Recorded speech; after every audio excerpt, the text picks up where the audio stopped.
Hello, good morning to all. Today we have to study about gear pump, vane pump and screw pump, which was the positive displacement pump in the subject of basic of mechanical engineering. In this video we have to cover the topic rotary positive displacement pump. This is the types of positive displacement pump. The main two types of the pump is positive displacement pump and rotodynamic displacement pump. In a positive displacement, there is a reciprocating motion and rotary motion positive displacement pump. Then after the working of gear pump, advantages and disadvantages of gear pump and its application. Then after the vane pump and its working, advantages and disadvantages of vane pump, application of vane pump. Then after the next pump is screw pump, cut section view of screw pump, its working and operation of screw pump. Rotary positive displacement pump. What is the meaning for rotary positive displacement pump? A rotary positive displacement pump combine a rotary motion with a positive displacement. They give non-pulsating uniform flow pump of this type deliver a fluid at a constant rate. This type of the pump give constant rate of flow. Means we have to saw in our past video single acting cylinder positive displacement pump. It's give a intermediate output. One times it's give output. Secondary time it's suck the water from the suction tank. Third time it's give output. And next fourth time it's suck water, means it's give a intermediate output, ununiform flow. But here is rotary positive displacement pumps give a constant rate flow. Flow from rotary positive displacement pump is relatively unaffected by differential pressure and it's smooth and continuous.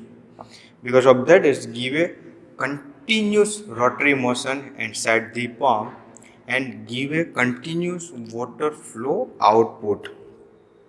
Rotary positive displacement pump have a very tight internal clearance with minimize the amount of liquid that seek back from the discharge to suction side of the pump. It means that there is a two component main working part is impeller and casing. There is a minimum amount of liquid that slick, means that the clearance between casing and impeller is very minor or is a sealed with carbon, so that we have to minimize the pressure drop inside the casing. The rotary pump may be classified as positive displacement pump and centrifugal pump. Here is the gear pump. One type of the rotary displacement pump is a gear pump. This is the view of gear pump. This outer side is casing, inner side is a gear 1 and gear 2. This portion is inlet, this portion is outlet, and also is a line diagram of gear pump. There is a two gear are mounted, gear 1 and gear 2. The one gear is direct coupled with the motor where we have to add the rotational motion to a gear, and secondary gear is a free. It depend on the first gear rotational with the engagement of two tooth. Means we have to give only motion for a one gear, secondary gear follow the one gear. Here the movement of this pump is we have to consider that the gear is move clockwise direction and another gear is move with relative motion with the gear 1. You have to mention here gear 1 and gear 2. The gear 1 is moving, that means this is the slot between two teeth. There is a slot between two teeth where the water is collected with two gear slot. Then after that, this water is passed with the second stage to third to fourth, and fourth to out. Means it's give a output water from inlet to outlet. Between casing and tooth, there is a very minor clearance or negligible clearance because of its give a discharge drop. So that we have to maintain a very minor clearance and we create a maximum vacuum at suction side and give a higher at the discharge side. In the second side gear also that the water are collected between the two slot of the gear, then after they pass with next stage to discharge. When the motion of this gear is rotational clockwise, here the another gear is rotate with the anti-clockwise, and the both gear gives water inlet to outlet, where the water from this space is passed through gear teeth slot to discharge, and it's make a here lower pressure. Then lower pressure is suck the water from the suction tank and entered into the gear pump. Then after the rotational of gear, this water are passed through the gear to discharge line and it's give a continuous flow output. The advantages of gear pump.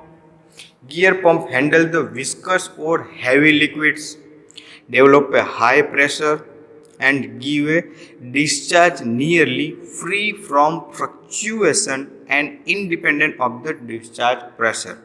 There is no any fluctuation occurs during the running of the gear pump. Independent of the discharge pressure are not affected to a gear pump. The disadvantages of this pump: gear pump is not suitable for liquid they carry solid, as there is abrasive and wear and tear occurs. Means that we have to passing the semi-liquid from this gear, and the semi-liquid, the solid content particles is a very small size, less than 1 mm. These are creative wear and tear inside the impeller and casing. This means that is not suitable for gear pump. Gear pump has a low capacity and power requirement is high because of the two teeth slot is very small, so that is give a lower discharge and required a higher power. Application of this pump: gear pump are used for a clear liquid, viscous liquid and steep paste and semi-fluid and waxes, but it not used for a abrasive particle where is a solid contents is available in the liquid. The discharge rate of this pump is directly proportional to their speed. If you have to increasing the speed of this pump, it's give a higher discharge. If you have to decreasing the speed of this pump, it's give a lower discharge. If the discharge valve is closed while the pump is running, the pressure developed will either stop the pump or causes a breakage. Means there is a working based on a positive displacement and there is a no clearance between casing and impeller. So it's create a step by step higher and higher pressure. If the valve are closed, the pump may be damaged or stopped. The next pump is a vane pump. Here is a white circle is mentioned as a rotor. Here this portion is a suction where the liquid enter from this line. This side is a discharge where the liquid are discharged from the pump. This black shed is called a housing of the pump. That's also called as a casing. This is a vane 1, 2, 3, 4, 5, 6, 7. It's maybe depend on 2 van, 4 van, 6, 8.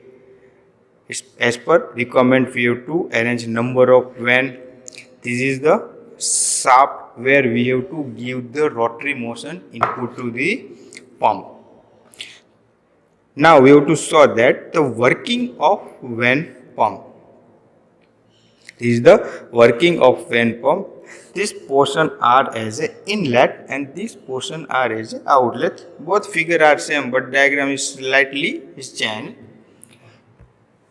Sliding van pumps have a number of non-metallic vents. Means this black lining is a number of van mounted onto the van pump and non-metallic van slide into the out of slot and pump rotor.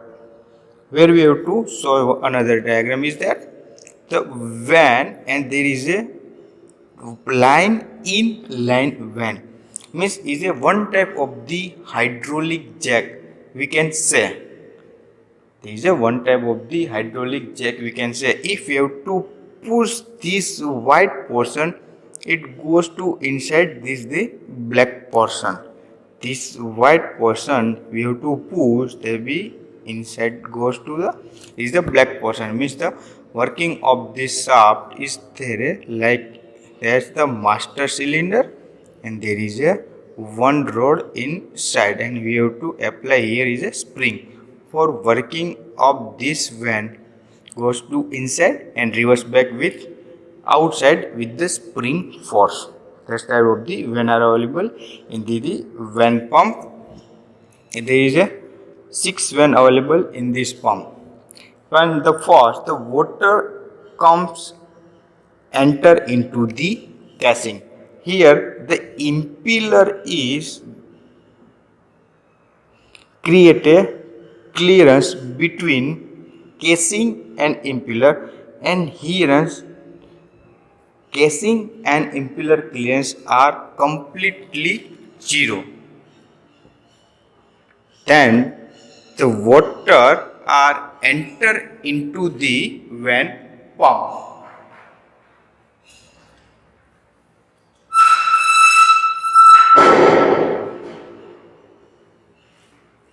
Water enter into the pump. Then after the van move anti-clockwise direction and water pass from the next stage we have to shown in this figure. Water pass from the next stage.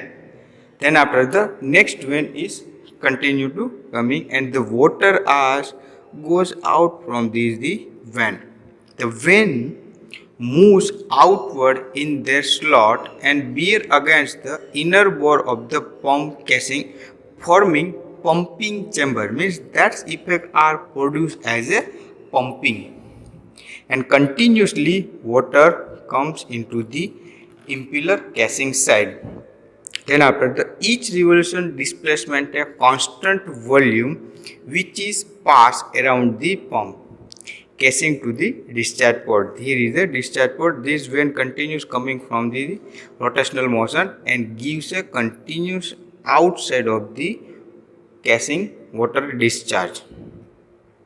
Advantages of this pump: handle thin liquid as relatively higher pressure. Thin liquid we have to pass with the higher pressure. This pump is passed. Compensate of wear through the van extension. There is a working with a high speed is that occurs as a centrifugal force. That type of the wear occurs with the van extension. Sometimes prefer for a solvent and LPG liquid form we can pass from this pump. Can run dry for short period.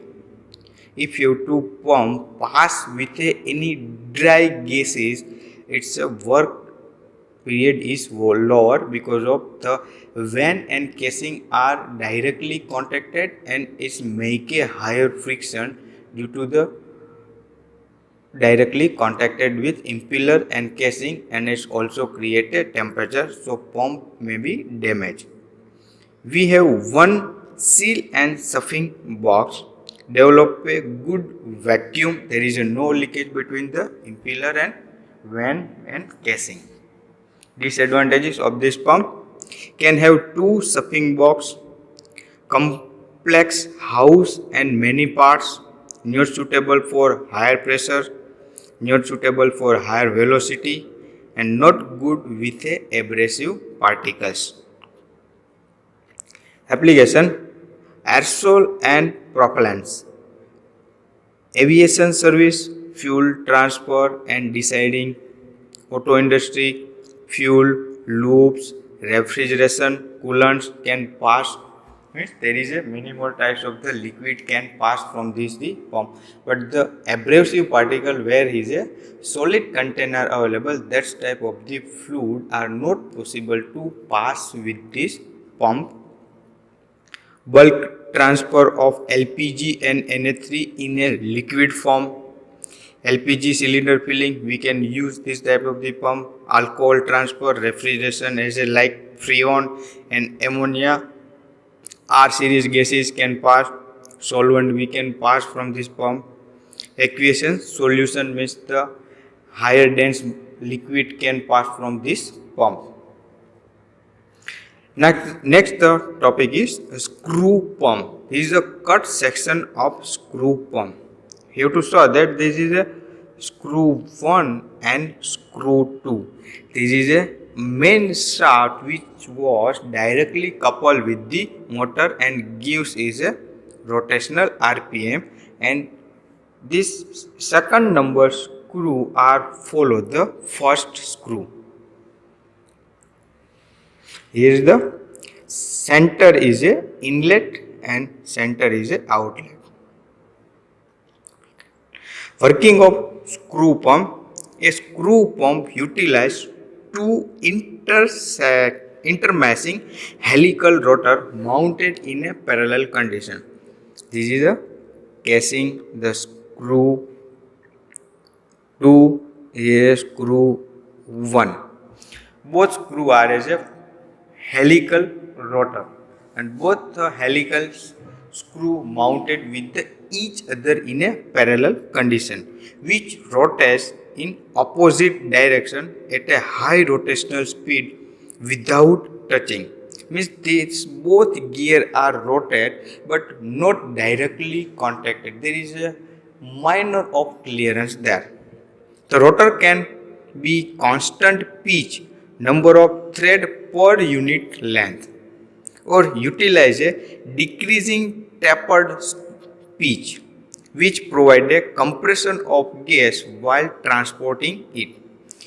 There is a inlet and there is a outlet. If the liquid pass from this pass and goes to this slot between a two thread, here is 1, here is 2, 3, 4, up to next stage is as same is pass from this side. The gas or any liquid passed from this screw pump in a first stage, then after the screw rotate and pass continuously outward direction, and then after the end of the screw the outlet hole is created. There is the water coming out from this pot. In the detail we can see how the liquid passed from the screw in 5 phases. To show in our next slide. The operation of screw pump can be separated into the 5 phases. We have to show phase 1. This is a mentioned screw direction. One is a rotate in a clockwise direction and second is a rotate in a anti-clockwise direction. Phase 1, gas enter inlet cavity, screw rotor rotate at high speed and create a inlet cavity between the rotor and stator.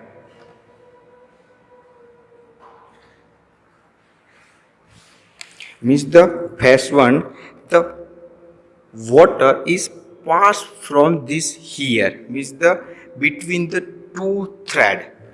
Then after the screw are rotated and the gas are passed to next thread. Here's a phase 2, the gas or any liquid pass into the next state. Then after this continuously pass with the next thread to next thread, next to next. Here the phase 2, gas is sealed from the inlet.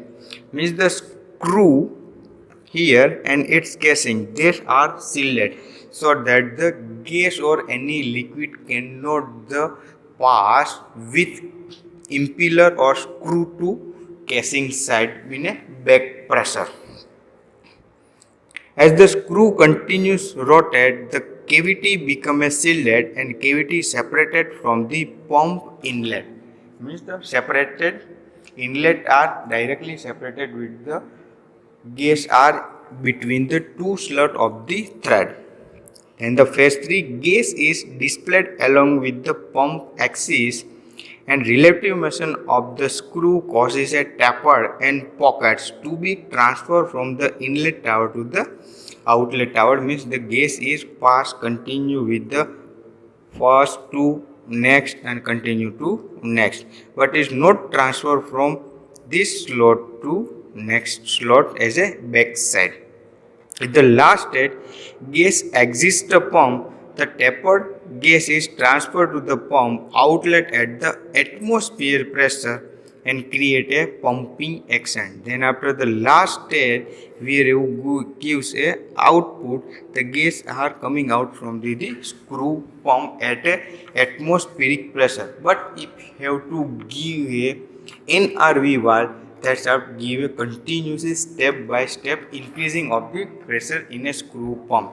The main advantages of this pump is give a higher pressurized gas from the screw pump. There is a lower output, means air or any liquid form we can pass from the pump. It's give a lower output, discharge Q is very low, but it's a give a higher pressure at the end of the discharge stroke. Okay, thank you.